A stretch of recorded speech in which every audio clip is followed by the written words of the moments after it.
Hello, boys and girls, and welcome to another edition of Movie Goodness here on the KB Radio Network. Welcome to the review of Marvel Studios Disney Plus miniseries, episode 3 of Secret Invasion, entitled Betrayed. How are we doing, everybody?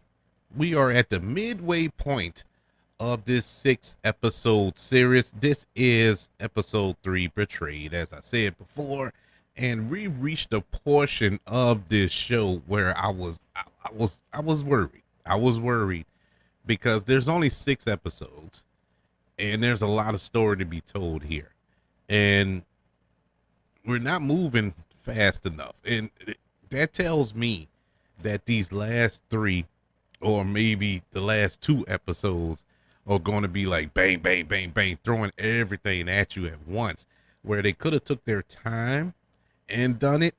Now, granted, this is a slow burn. It is taking its time, an enjoyable time. It's not a slow burn to the point where I'm like, oh my God, get it over with. We're not there, but this episode where it answered 2 or 3 questions, it raised about 6 or 7 more. So you're like, oh man, now where are we going? Like, ooh, that was unexpected. Of course, this is spoilers. We're gonna go through this show as if you were sitting next to me enjoying this 3rd episode of Secret Invasion. And this is it is picking up some steam as far as the thrills and the betrayals are concerned.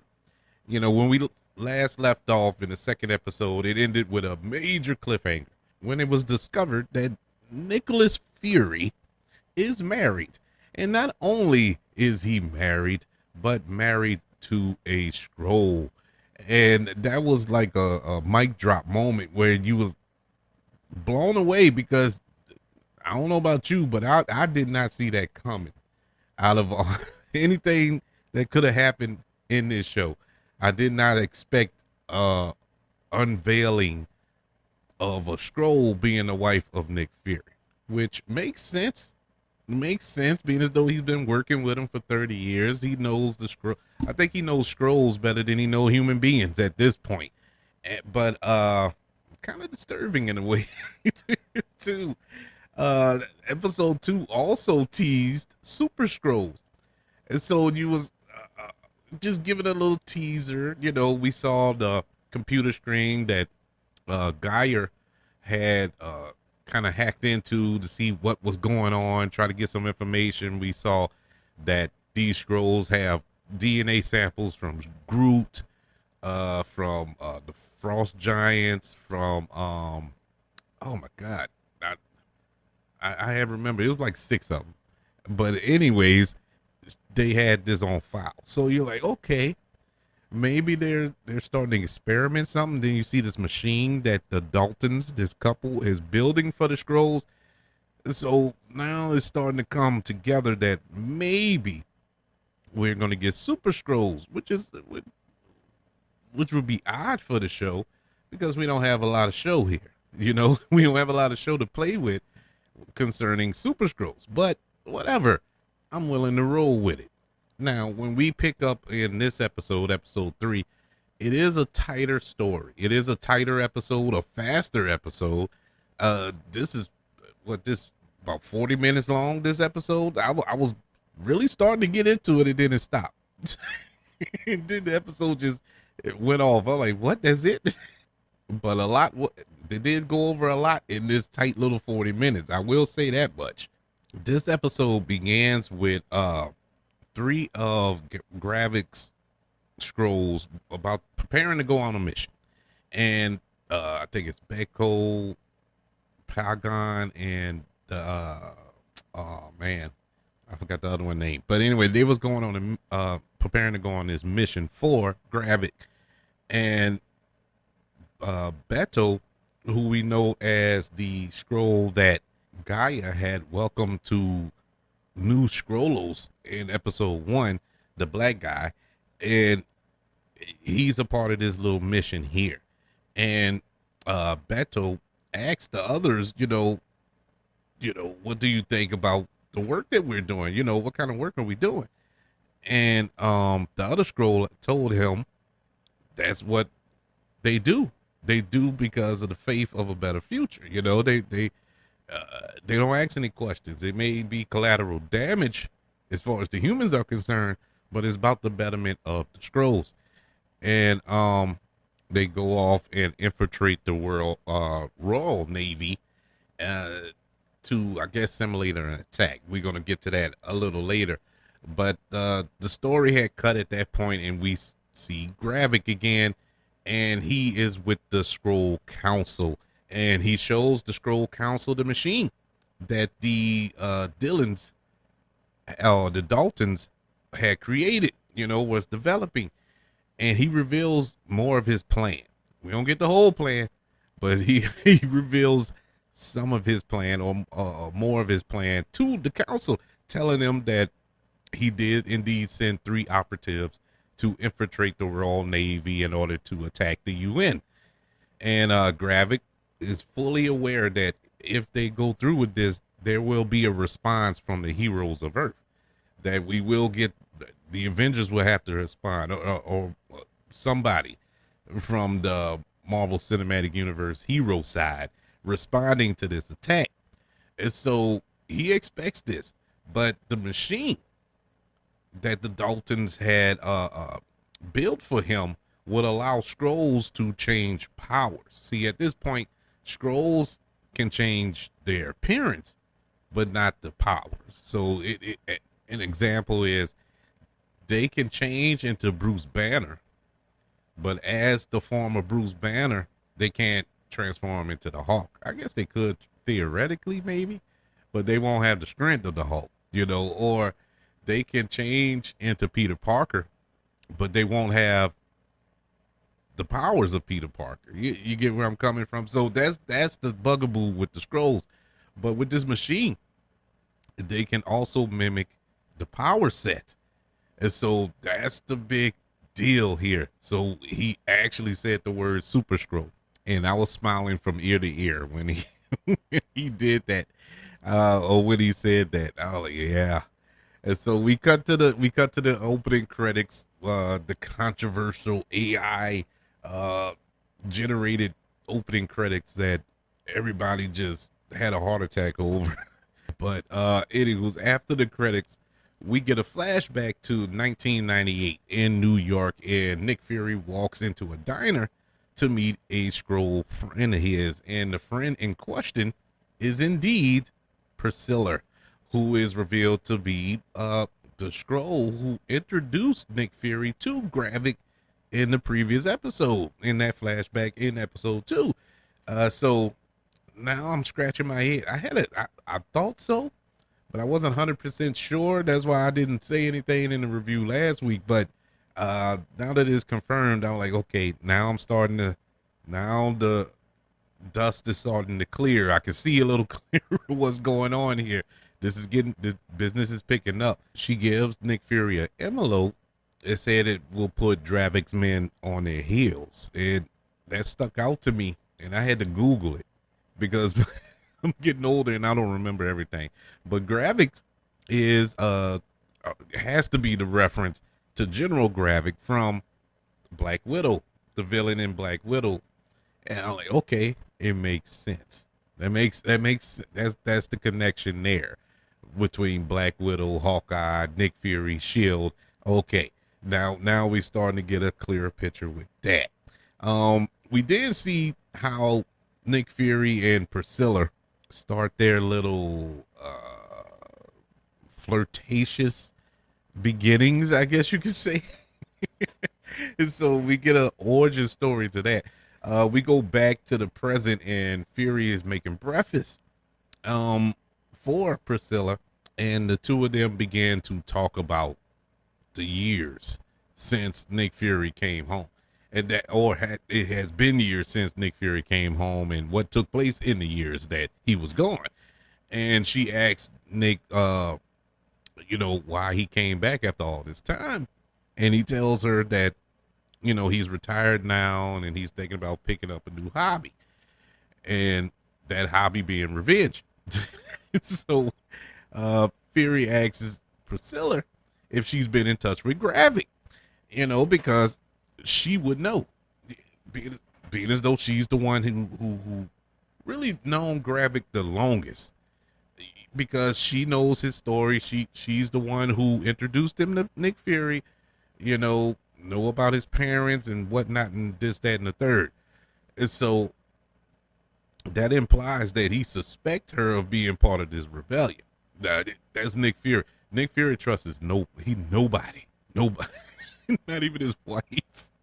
But he asks that because he knows there's something. It's got to be something there. And so she kind of shoos away the question, and don't even, it really doesn't even give a response, to be honest with you. And we find out that she survived the snap, and so she was here the whole time, and she mourned him for all that time. She told Nick Fury that she cried, she wept on his pillow for years. And finally, when she started to get over it, the blip happened. They returned, and he returned. And after that, instead of staying with her, he chose to run away and go to Saber, and the space station in space.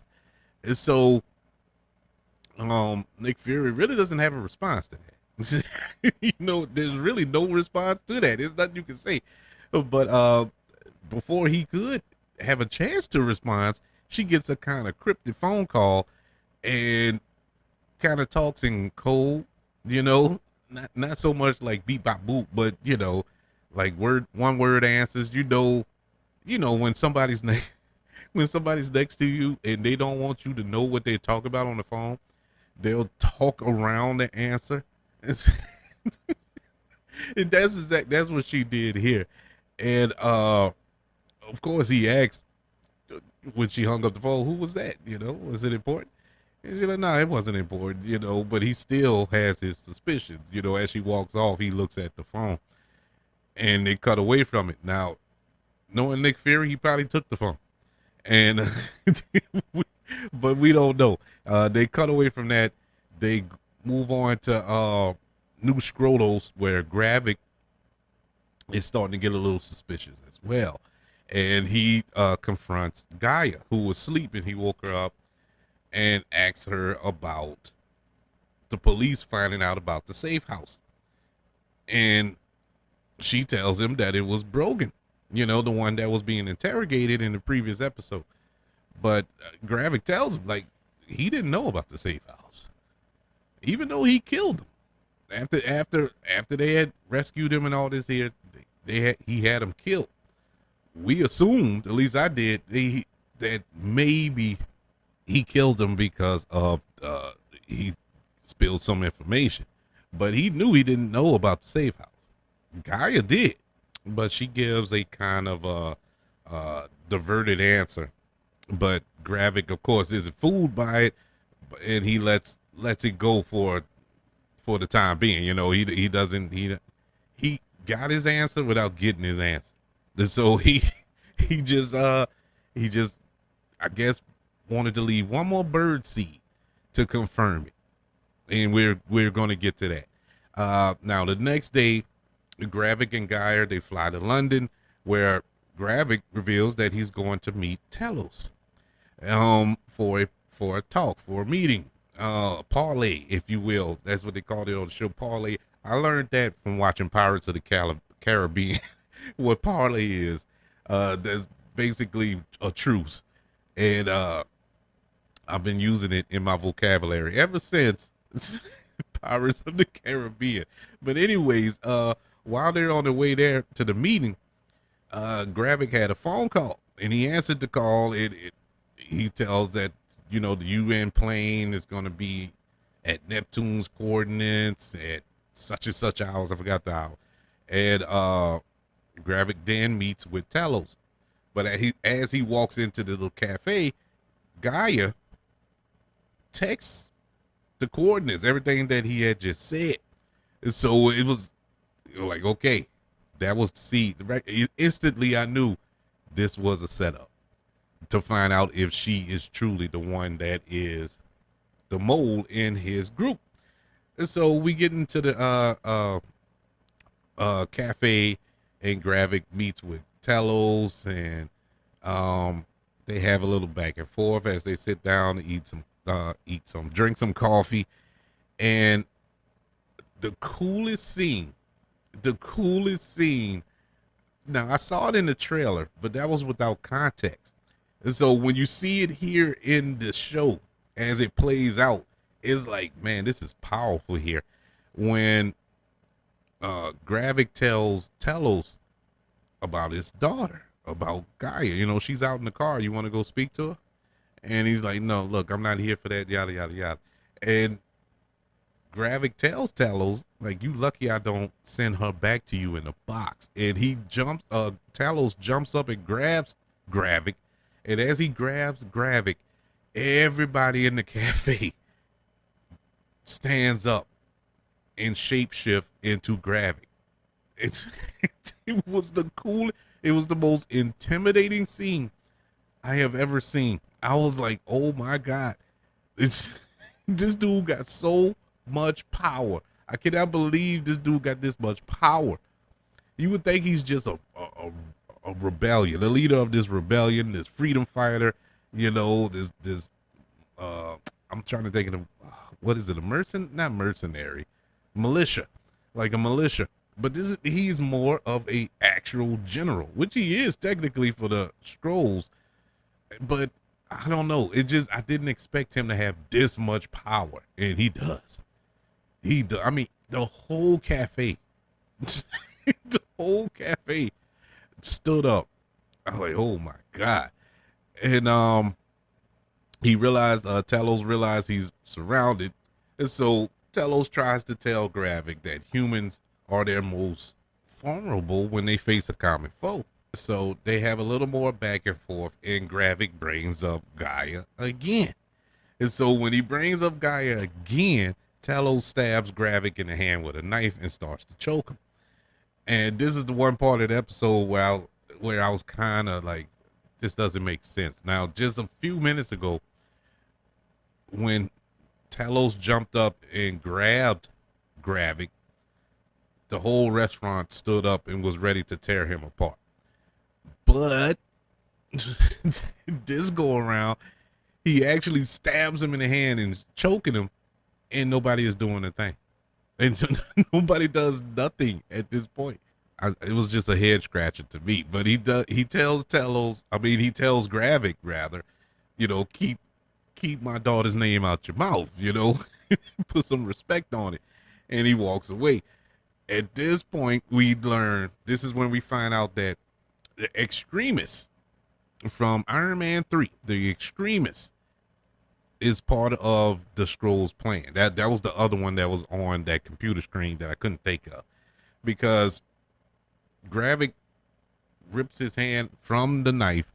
It's basically split in two, and we see the Extremis, what it's called? I forgot what it's called. But anyway, his hand comes back to form. You know, it comes back healed. And you're like, okay, he's been in the machine. Of course, he would test himself on the machine. And so, okay, this is a real thing now. He actually has powers. And so outside, we see Gaia in the form of an old man bump into Talos and gives him a phone, which contains the details of that planned strike. And so we fast forward later on, we see that Fury finds Talos and tells him that he found a lead on a Skrull placed high up in the U.S. government who is in London, should I say. And there's a lot of speculation going by last week's episode that Rhodey is the Skrull. I'm leaning towards that. If he would have popped up in this episode, I would have said, yeah, I would have been definite 100% on board with it. But I'm not 100% on board with it. It's just little indications from last week's episode that I'm like, that's not really Rhodey. You know, that's not the Rhodey that I know. But who do you trust in this show? This is what this show is doing an excellent job on. You don't know who to trust. Honestly, you don't know. At this point, I don't even trust Nick Fury. I mean, everybody is suspect to me, but Talos is still mad at Fury because of their argument they had on the train, and tells him that he no longer wants to work with him. And Fury, if Fury wanted something, he has to ask Talos for help. So begrudgingly, Fury asks him for help. So the two leave together. And Talos gives Fury the intel from Gaia, and Fury identifies that this is a British submarine that they're planning on attacking. And he calls what's her name on the show? Olivia Colman's character, Falsworth. He calls Falsworth, who I just absolutely love. She is still in every single second of screen time that she is appearing on this show. I love her so much, and she by now she has discovered the camera that Nick Fury had left in the office. That he put on the little eye of that statuette owl. I think it was. Yeah, it was an owl, and she put an eye patch on it. She calls it Nick Fury now. And I'm like, man, that is cute. But anyways, she tells him that she's not too happy about him spying on her, but she still gives him the name and address of the submarine's commander. And that's Fairbanks. And this is who Fury calls Bob. So on the way to Bob's house, Nick Fury and Talos gets into another argument about Fury undervaluing Talos' contribution to the cause. And Talos tells Fury that if it wasn't for him and the other Skrulls, Fury would have never become the world's greatest spy. And once again, the chemistry between these two, Samuel L. Jackson and Ben Mendelsohn, is phenomenal. They are amazing in these roles, and them bouncing off of one another is beautiful. They really bickered like old friends. You believed that they're old friends, and I loved this scene. This is just one of those scenes. You know what I'm saying? And so they reach Bob's house and they infiltrate it, and Talos goes ahead and kills. Nick Fury had killed some of the Skrull guards before following him inside, and they get to Bob, and Fury has Bob's son because he called in to see where Talos was, and he's like, I'm upstairs with Bob, Nick. And that immediately let him know that that's not that's not Talos, because nobody calls him Nick. And so he goes and grabs Bob's son, excuse me, and they have a little standoff, and Fury and Talos gets the upper hand. So at this moment, we see that the UN flight the submarine had got the coordinates to fire on the UN plane, and they needed to abort it. The only one who could abort the mission is the general. It is the commander here, Fairbanks, or Bob, but Bob is utterly refusing to cooperate. So as the submarine is preparing to fire, Nick Fury and Talos question Bob, who refuses to give him the codes to abort the mission. He also reveals that Gravik had offered Talos a partnership, which Talos refused. Bob mistakenly brings up Gaia, Talos' daughter, and that prompts Talos to shoot and kill Bob. And with time running out, Talos calls Gaia and has her find the codes from the memories of the real commander that they have at New Skrullos. But in order to do that, it will force her to blow her cover. So she does it anyway. So the code turns out to be the name of Bob's son, and Talos managed to give the command, the stop command in time. Finally, giving Fury a much needed win. Now, this is something that we've been dying for 3 episodes, because Nick Fury has been on his heels this entire season so far. He hasn't got a victory yet. And this is the first victory that he got. But you can make an argument that he didn't get it. It wasn't him. But it was with a cost, though. Regardless, with the launch aborted and Pagon is captured on the submarine. Now that her cover is blown, Gaia tries to run from New Scrollos. Nick Fury and Talos, they remove the bodies, the dead Skrull bodies, and Nick Fury asks Talos why he didn't take Gravik's deal. And Talos tells Fury that after 30 years together, you still don't know me. And so he tells him that I'm not with Gravik because I'm with Fury, revealing that despite all the things Nick Fury has done, Talos still trusts him, still believes in him. And so just as Gaia is leaving the Skrull compound, she is intercepted by Gravik.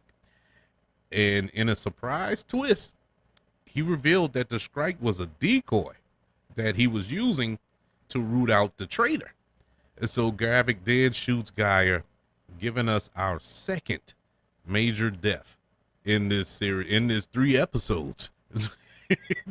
The first one being Maria Hill, the second one being Gaia.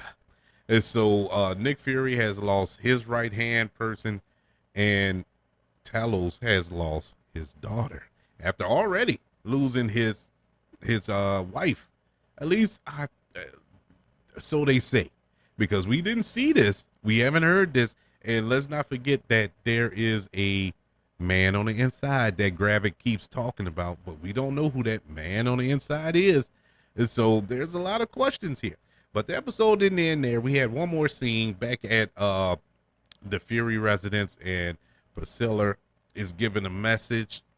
She gets a message, should I say, and she leaves the house and heads to a bank where she retrieves a safety deposit box. And inside of the box is a gun. So she then gets a call from an unknown person who sounds a lot like Rhodey. It wasn't confirmed, but he sounded a lot like Don Cheadle to me. But anywho, and it was revealed that she's working with Gravik, just as Fury suspected.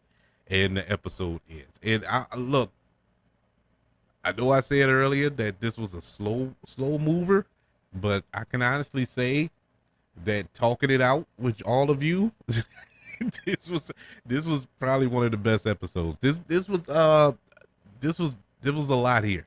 There was a lot here. It was like I said, they answered a few questions, but they raised a lot more. But that's what it's supposed to do. We're only in episode 3.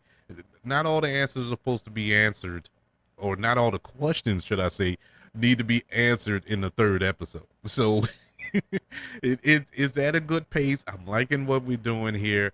Like I said, it's not a lot of action, and I know that's turning a lot of people off. Going off some of the reviews that I've read, it's turning a lot of people off. But I've been saying this for 3 weeks now, and I'm gonna continue to say it. This show is a spy thriller. It is not an action adventure show. And so this is what it is. This is what you signed up for. And so far, this is so good. I'm really impressed by the acting here. The acting is top notch on this show. Some of the writing is a little spotty. Like I said, I mentioned a couple of scenes in this episode. It was a couple in last episode where I was like, where are we going? Why is this even necessary? And we had 1 or 2 here. But overall, this is awesome, man. I'm loving where this is heading, because I have no idea where this is heading. And I truly don't know who to trust. I mean, the man's wife is a Skrull, and a Skrull that's working with the bad Skrull. So, or is he the bad Skrull? Is this see? We don't know. We don't know. It is fun pulling off these layers of this onion, man, and I am enjoying myself immensely. As I say every week, I'm not going to give a grade on this episode. We're going to wait to the end of the season, which is 3 weeks away, to give an overall grade of the series.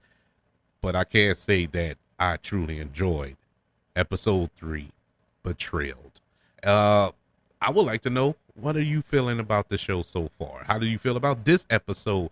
Are you enjoying yourself? Are you waiting to the end to binge it all?